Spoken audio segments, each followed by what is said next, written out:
Muy buenos días, ¿cómo están esta mañana? Saludos para todos, es una bendición estar aquí, es una bendición tener vida y salud.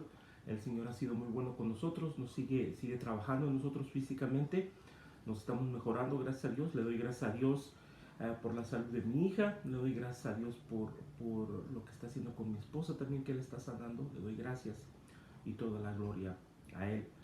Ah, pues yo creo que era la mejor manera de empezar esta mañana, agradeciéndole al Señor por todo lo que ha hecho y por todo lo que sigue haciendo en nuestras vidas.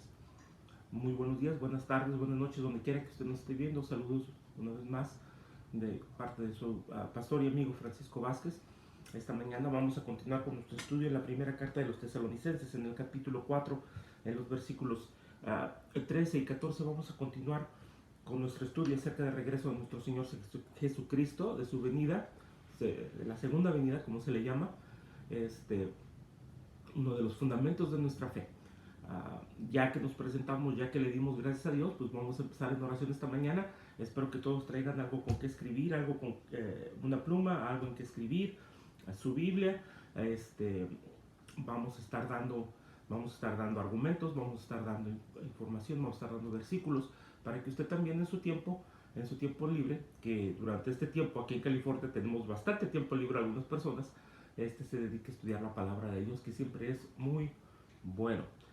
Le quiero agradecer también las oraciones de nuestra iglesia, de nuestros amigos, de nuestros conocidos en el estado, fuera del estado, diferentes partes del mundo que han estado en oración por nosotros, en particular por mi familia, por nuestra iglesia. Muchísimas gracias, que el Señor los bendiga.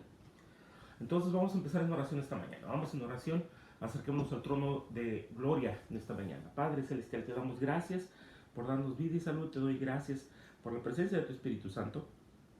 Te ruego que bendigas este mensaje, Padre Celestial, que lo uses de una manera maravillosa, que nos des entendimiento y conocimiento, porque tú no quieres que estemos en ignorancia, sino quieres que estemos preparados en nuestro camino de la santificación, que nos mantengamos firmes en nuestra fe para llegar a tener un conocimiento más profundo de tus palabras, para ser mejores cristianos y traerte gloria a tu nombre. Te doy gracias, Padre Celestial, por tu santa palabra. Te ruego que bendigas este mensaje. Te ruego que bendigas a las personas que nos están escuchando cuando tú quieras y como tú quieras. Y te agradezco por todas las bendiciones que me has dado.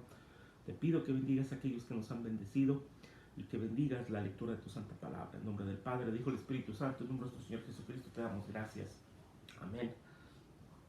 Miremos en el versículo 13. Tampoco queremos, hermanos, que ignoréis acerca de los que duermen, para que no os entristezcáis como los otros que no tienen esperanza. Porque si creemos que porque si creemos que Jesús murió y resucitó, así también traerá Dios con Jesús a los que duermen en él. Los tres puntos principales en estos pasajes es de que nosotros tenemos una esperanza en su resurrección. Y la base de nuestra esperanza está en estos versículos, está en esta doctrina, uno de los tres diferentes puntos, los otros dos puntos haciendo que Jesucristo regresa, y que Jesucristo regresa con los que han muerto en él, con sus santos, con los que duermen. Una metáfora para decir los que han muerto en la fe, regresarán. Él vendrá. Y cuando Él venga va a haber juicio, que es el tribunal de Jesús. Versículos para que los escriban. Segunda carta de Corintios, capítulo 5, del versículo 6 al 7. Y también la doctrina, parte de la doctrina fundamental de las Escrituras, dada desde boca de nuestro Señor Jesucristo, pasando por los apóstoles, pasando por Pablo, los padres de la iglesia, que los vamos a mencionar algunas veces durante estos estudios, los padres de la iglesia que son los discípulos de los apóstoles, la iglesia primitiva. Cuando nos referimos a la iglesia primitiva, nos referimos a la iglesia que empieza en el libro de los Hechos, en el capítulo 2, y continúa en el primer siglo, hasta que muere el último de los apóstoles, el apóstol Juan, antes aproximadamente por ahí del año, al finales del primer siglo, durante el tiempo que está en Pasmos y está escribiendo el Apocalipsis. Estamos refiriendo, donde escribe no solamente el Apocalipsis, sino la primera, la segunda, la tercera carta de Juan. Estamos hablando del año 85 al 95, 98 aproximadamente. Y la iglesia de este primer siglo, del segundo siglo, es la iglesia que se llama iglesia primitiva. Estas enseñanzas se miran en todo este aspecto, se mira a través de todos ellos, la, la esperanza que tenemos una esperanza en el hecho de que Él va a regresar porque Él resucitó, la esperanza de que nuestra vida eterna, nuestra salvación está fundamentada en el hecho de que Él resucitó y regresará, y el hecho de que cuando Él venga vamos a ser juzgados. Él juzgará vivos y muertos, que lo encontramos en toda la Escritura.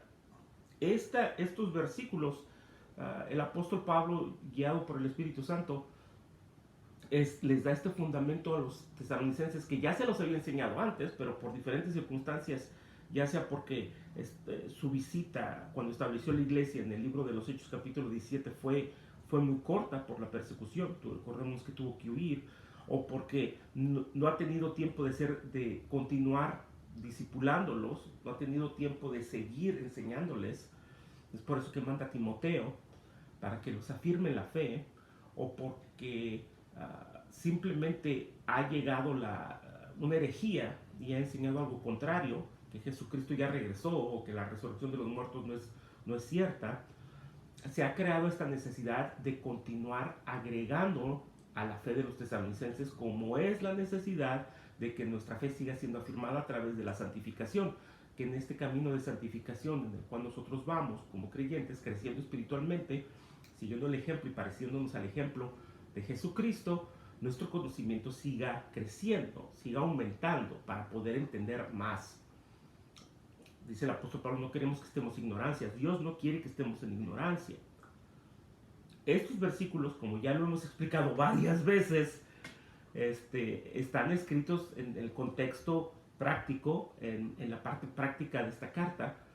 El lenguaje, usted lo mira desde el versículo, desde finales del capítulo 3, desde principios del capítulo 4, es cómo debemos de vivir y cómo debemos de comportarnos. Está hablando de una manera práctica, es el contexto y es el argumento principal para sostener, lo que estamos diciendo ahorita. ¿Sí?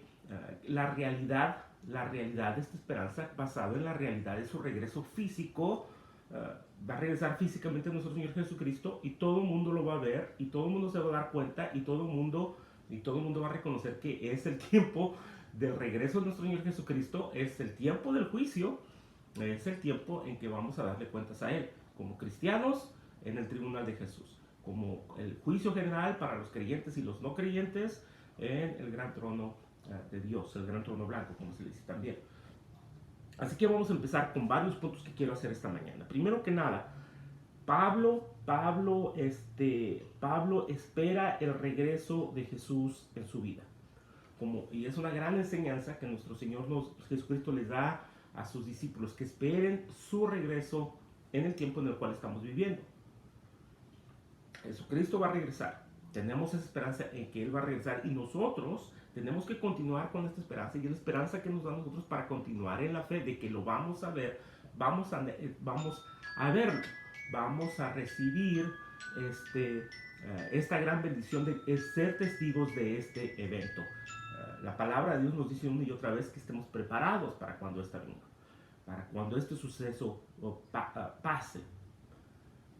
Jesucristo regresará, Él va a volver. Tal vez en el tiempo está más cerca, tal vez no.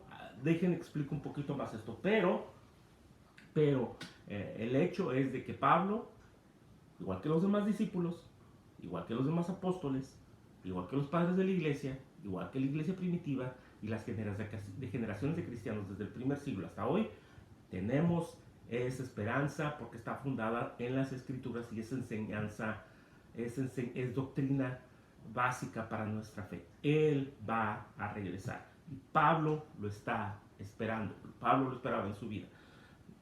Vamos para Filipenses, perdón. Vamos para el libro de los Filipenses, capítulo 3. Filipenses, capítulo 3.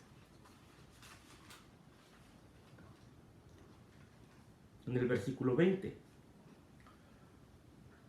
Y es muy interesante ver que estas referencias al regreso de nuestro Señor Jesucristo, y cuando Él regrese, ah, venga por su pueblo, nos llame a nosotros, si estamos muertos, si ya hemos muerto, resucitaremos con Él, vendremos con Él.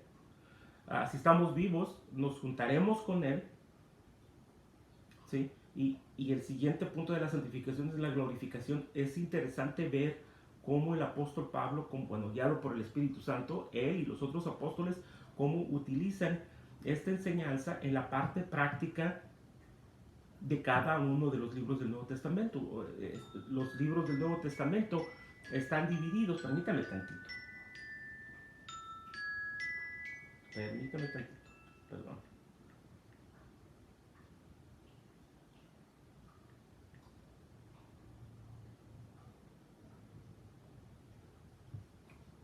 Gracias, perdón.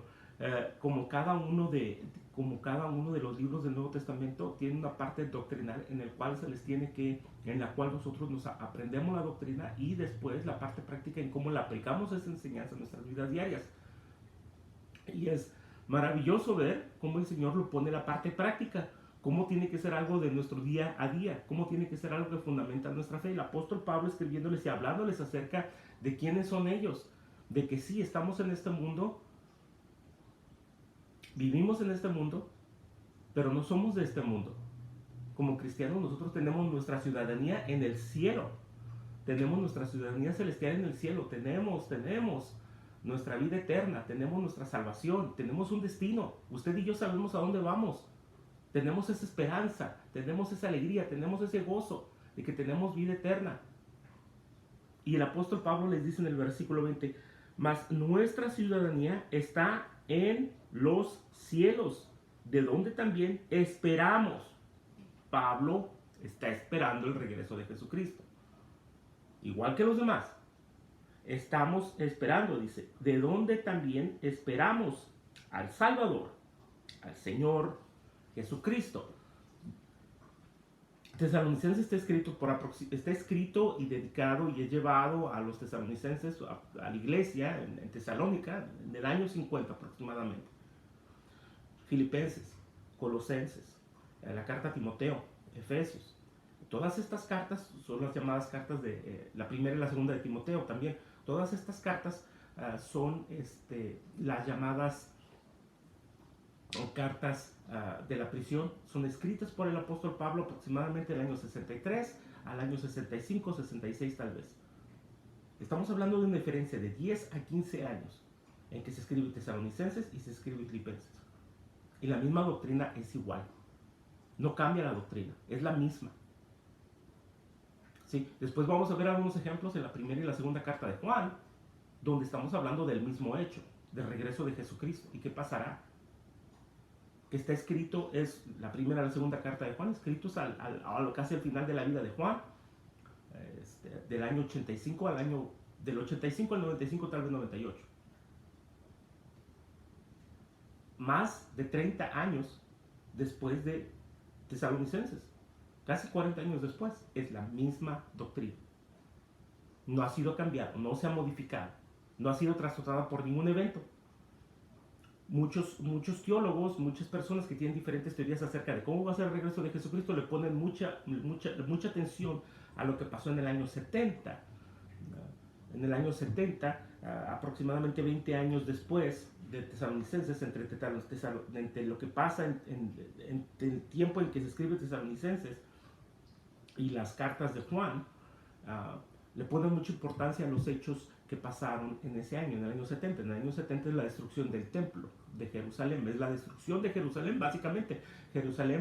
La ciudad de Jerusalén es sitiada por las legiones romanas, tratando de terminar con la rebelión de los judíos, que había empezado aproximadamente en el año 66, como dice Josefo en su libro Las guerras judías. Es la destrucción del templo.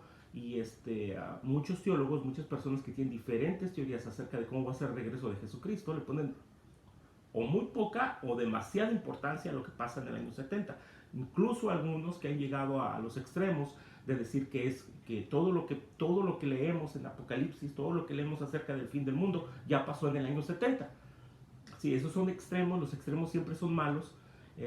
Algunos llegan a decir que Jesucristo ya regresó, que es totalmente antibíblico y hay que tener cuidado con estas enseñanzas. ¿Sí? Hay que mantenernos apartados de esas personas, hay que marcar a esas personas que llegan con esas falsas enseñanzas. Una herejía que Jesucristo regresó en ese año, totalmente ilógico, porque todo el mundo lo hubiera visto, todo el mundo lo hubiera hecho, hubiera visto este hecho, y Pablo no lo diría.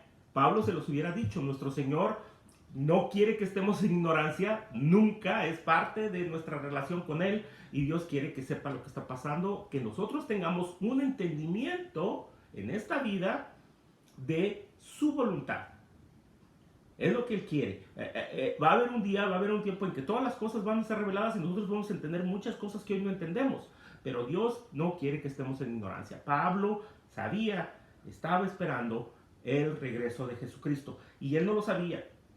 Él nunca dice, yo sé el día y la hora. Cuando una persona dice el día y la hora, tenga mucho cuidado con eso. Cuando una persona diga el día y la hora, un pastor, una religión, un grupo, diga nosotros sabemos el día y la hora. O cuando una persona dice el día y la hora fue en el año 70, fue cuando regresó y todo se cumplió allí, todas las profecías se cumplieron ahí. Cuidado, porque nadie lo sabe.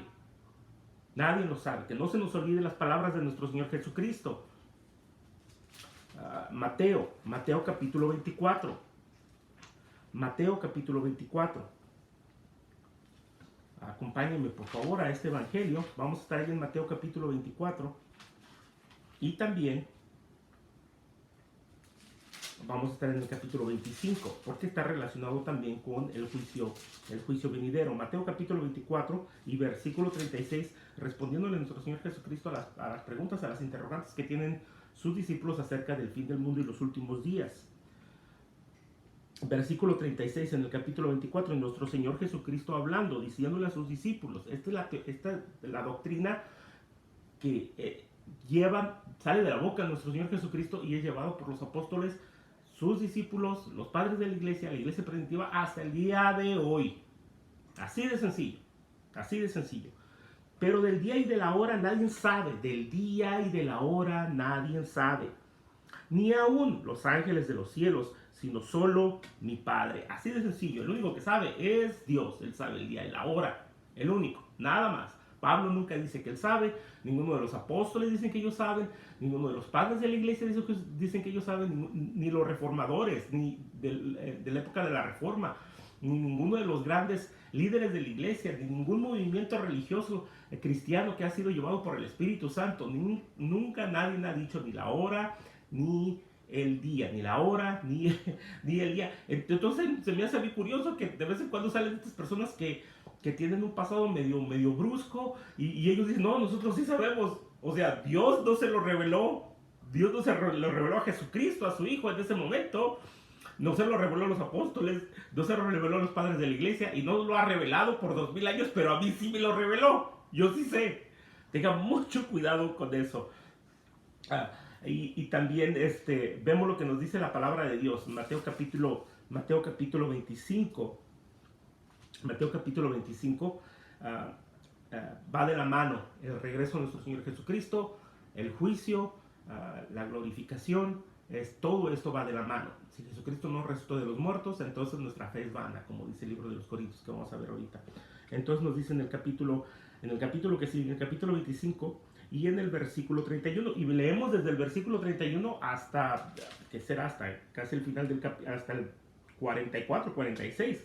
Lo puede leer y dice en el versículo 31, nada más voy a leer el 31, cuando el Hijo del Hombre venga en su gloria, cuando el Hijo del Hombre venga en su gloria, palabra de nuestro Señor Jesucristo, y todos los santos ángeles con él, entonces se sentará en el trono de gloria y serán reunidas de él todas las naciones y apartará los unos de los otros, como aparta el pastor las ovejas de los cabritos. Y puede seguir leyendo todo esto. Es exactamente a lo que se está refiriendo las Santas Escrituras, es a lo que se está refiriendo Pablo acá en los Tesalonicenses, cuando está hablando con ellos y les está recordando. Acordémonos que les tiene que volver a recordar estas enseñanzas, porque hay un error entre ellos, que está negando este hecho, o está afirmando que ya pasó, y a ellos Se quedaron. Esto es lo que les vuelve a recordar. Dice, tampoco queremos, hermanos, versículo 13, que ignoréis acerca de los que duermen, para que no os entristezcáis como los otros que no tienen esperanza. Porque si creemos que Jesús murió y resucitó, así también traerá Dios con Jesús a los que duermen en él. A esto es a lo que se está refiriendo. Está reafirmando esta enseñanza de nuestro Señor Jesucristo. Les está volviendo a repetir, ustedes están bien, Él no ha venido, Él no ha regresado, Él regresará, y ya esta es la manera en la cual Él va a regresar. Una manera física, una manera en que todo el mundo lo va a ver, lo dice nuestro Señor Jesucristo, vendrá con toda su gloria, va a juntar a todas las naciones. ¿Sí? Les vuelve a repetir, les vuelve a hacer énfasis en esta enseñanza. Y esta es la base. Este es en el año 50 que se escribe esta carta y es dedicada, y la reciben los tesalonicenses. Ha sido la base práctica de cómo esta doctrina de nuestro Señor Jesucristo es aplicada en todas las iglesias cristianas desde entonces. El otro hecho es que es algo físico, es algo que todo el mundo lo va a ver, así como la resurrección fue algo físico. Así como la resurrección es parte fundamental de nuestra fe, también es el regreso de nuestro Señor Jesucristo y la esperanza que nosotros tenemos. ¿Sí? Si no es así, nuestra fe es vana. Lea conmigo, por favor, en otra carta también que escribe el apóstol Pablo, esta vez a los Corintios, y vamos al capítulo 15. Y en el capítulo 15, mire lo que dice la palabra de Dios, refiriéndose al regreso de nuestro Señor Jesucristo, refiriéndose al juicio venidero, y refiriéndose también a que el hecho de la resurrección es el fundamento de que nosotros seamos salvos. Si Jesucristo no ha resucitado entre los muertos, usted y yo estamos en nuestros pecados, todavía, no tenemos perdón y seguimos perdidos. No solamente nosotros, sino generaciones, desde entonces hasta ahora. Dice en el capítulo 15, dice, el versículo 13, dando una recolección, dando un sumario de todo lo que se les ha enseñado a todas las iglesias desde el principio, lo que es doctrina fundamental, lo que son los fundamentos de la fe. Lo encontramos aquí en el capítulo 15. Este sumario que a través del tiempo, escriba esto, a través del tiempo se llegaría a conocer como el credo apostólico.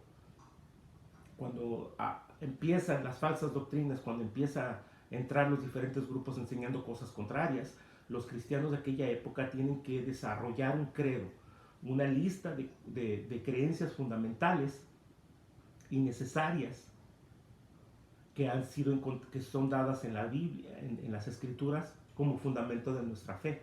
Y cuando una persona extranjera llegaba a cierta comunidad o a cierta iglesia, desgraciadamente se tenía que preguntarles, y digo desgraciadamente porque se tenía que investigar si eran verdaderos cristianos, si sus creencias estaban fundamentadas en las Escrituras, si sus creencias eran verdaderas. Se tenía que preguntar y se preguntaban entre ellos, se hacían estas preguntas. ¿Qué es lo que creemos? ¿Qué es lo que tú crees? ¿Qué es lo que tú crees de Jesucristo? ¿Sí? Es lo que se le llama el credo apostólico. Y lo encontramos aquí en el capítulo 15. Empezando a leer en el versículo 1. Además os declaro, hermanos, el evangelio que os he predicado, el cual también recibisteis, en el cual también perseveráis.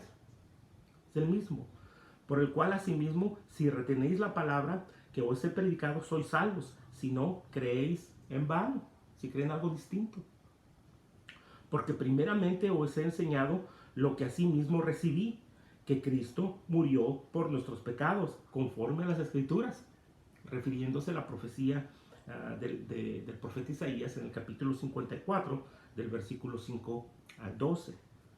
Y que fue sepultado y que resucitó al tercer día, conforme a las Escrituras, haciendo referencia a Salmos 16, del 8 al 12, o Oseas capítulo 6 y versículo 2, donde encontramos estas profecías de esta resurrección, del propósito de su muerte, cosas que son fundamentales. El apóstol Pablo nos está diciendo que estas cosas son fundamentales para nosotros. Mire lo que dice en el versículo 13, en el mismo capítulo 15, porque si no hay resurrección de muertos, tampoco Cristo resucitó.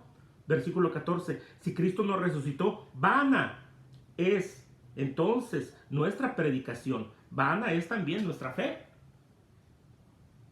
Y mire cómo termina en el capítulo 15, mire cómo termina este capítulo, en el versículo 57. Mas gracias sean dadas a Dios que nos da la victoria por medio de nuestro Señor Jesucristo. Así que, hermanos míos, amados, estad firmes y constantes, creciendo en la obra del Señor siempre, sabiendo que vuestro trabajo en el Señor no es en vano.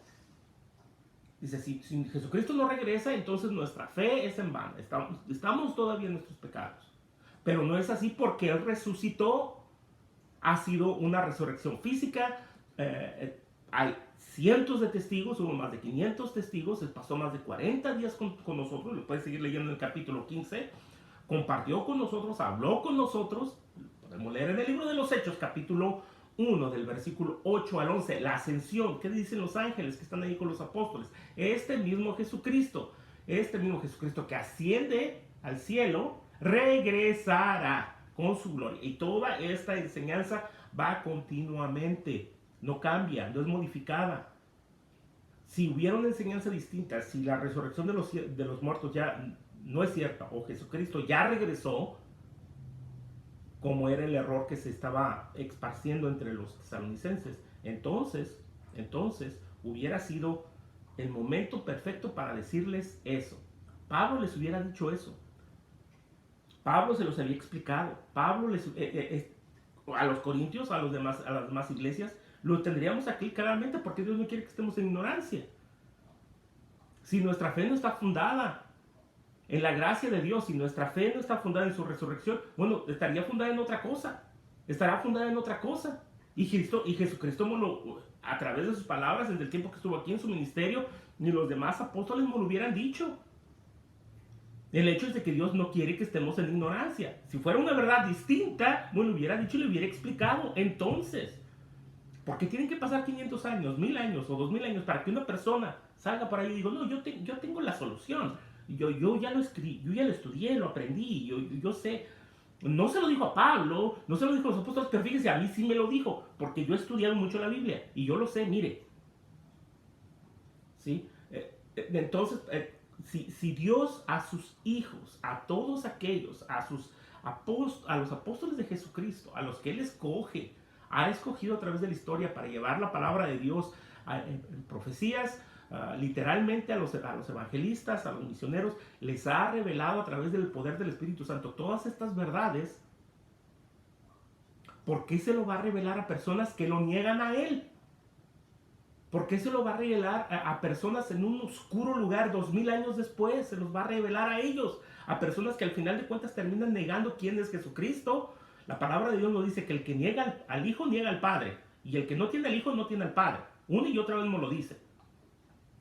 Entonces, ¿por qué se lo va a revelar a testigos de Jehová que niegan a Jesucristo? ¿Por qué se los va a revelar a mormones? ¿Por qué se los va a revelar a la luz del mundo, que es una herejía? ¿Por qué se lo va a revelar a los pentecostales unidos que niegan la Trinidad y la deidad de Jesucristo? A ellos sí se les reveló. A ellos sí tienen la verdad. Y todos aquellos falsos profetas, como en aquel tiempo, desde aquel tiempo, como Himeneo y Alejandro, que predicaban y enseñaban que la resurrección no era cierta, o que la resurrección ya había pasado, ya había sucedido, y los muertos de los tesalonicenses, sus seres queridos que ya habían muerto de la fe, se habían quedado. Jesucristo ya vino, resucitaron los muertos y se quedaron ustedes, no los miraron, ustedes no los miraron. Personas que niegan la santa doctrina, ¿por qué Dios le va a revelar a ellos la verdad y a nosotros no? Eso es ilógico, mis hermanos. Eso es ilógico, y en el día de hoy también.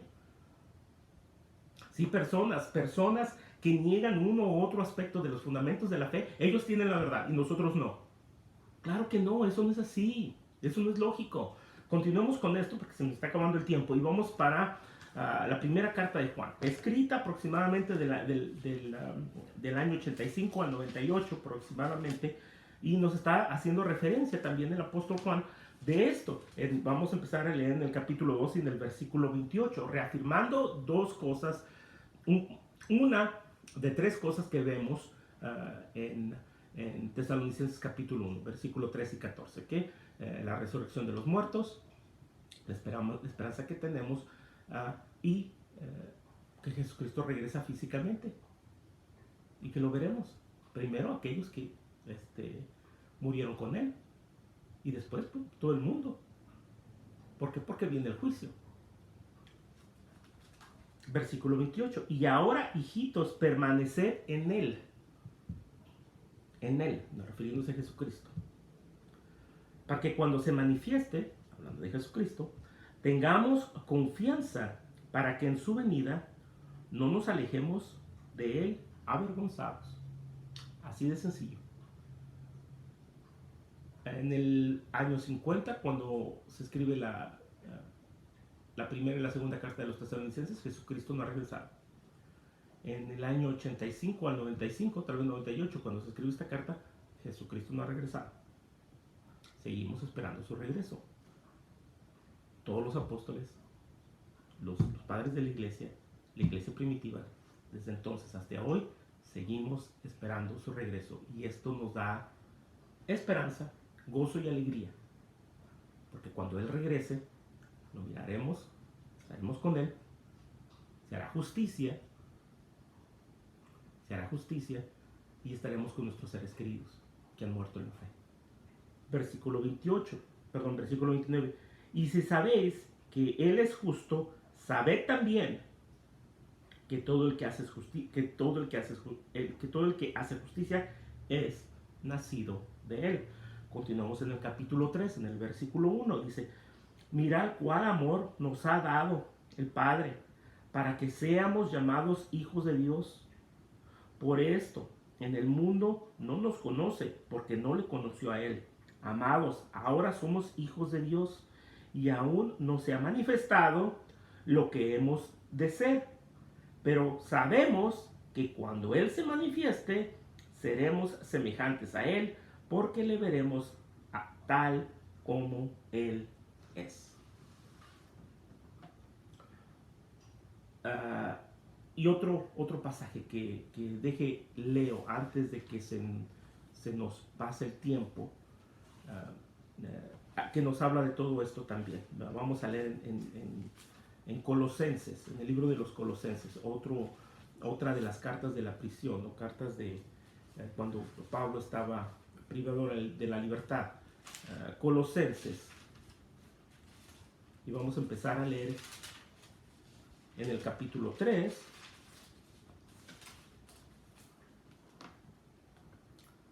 en el versículo 1. Si puedes haber resucitado con Cristo, buscad las cosas de arriba, donde está Cristo sentado a la diestra del Padre. Poned la mira en las cosas de arriba, no en las cosas de la tierra, porque habéis muerto y vuestra vida está escondida con Cristo en Dios. Cuando Cristo, vuestra vida, Él es nuestra vida. Hemos resucitado con Él, porque Él ha resucitado. Y estamos con Él. Y seremos resucitados con Él, estaremos con Él cuando Él regrese. Cuando Cristo, nuestra vida, se manifieste, entonces vosotros también seréis más manifestados con Él en gloria. Refiriéndose que si morimos con Él, nuestra vida está escondida con Él, y cuando Él regrese estaremos con Él y seremos manifestados con Él en gloria. Y terminemos en Tesalonicenses, capítulo 4, versículo 13, porque tampoco queremos, hermanos, que ignoréis acerca de que los que duermen, para que no os entristezcáis como los otros que no tienen esperanza, porque si creemos que Jesús murió y resucitó, así también traerá Dios con Jesús a los que duermen en Él.